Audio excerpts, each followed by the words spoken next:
Ito na yung lahat, tapos na ako gumagawa ng niluyang na saging.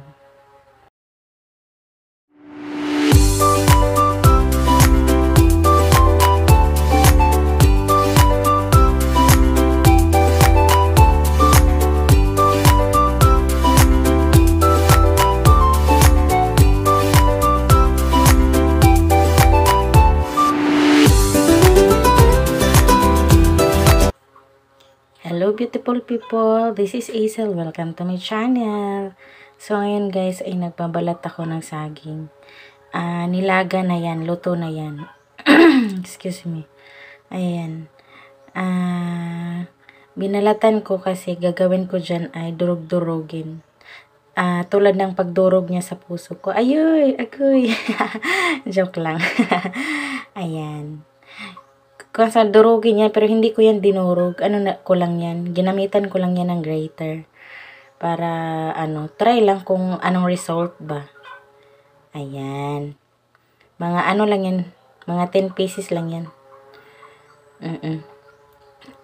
Tapos, pagkatapos ko durugin ito ng resulta. Yan.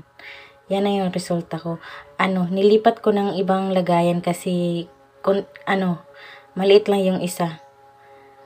Ayan, nilipat ko sa mas malaki.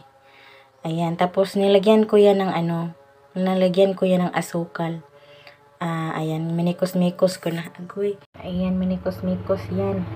Tapos, lang, hindi naman masyadong matamis yan kasi ayoko ng sobrang tamis.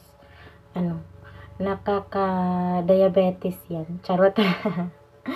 Tulad yung pagmamahal niya, nakaka-diabetes. Charot. Sobrang tamis. Agoy.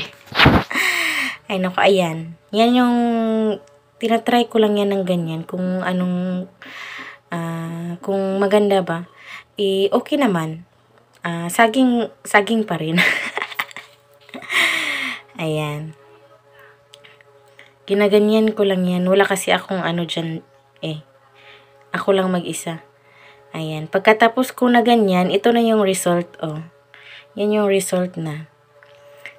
Ayan. Yung tawag sa amin dito is niluyang na saging. Yan, pagkain ng mga pobre. Ayan, pobre talaga. Ayan. Tapos na yan guys. So, yan lang ang video ko. Thank you for watching. Bye!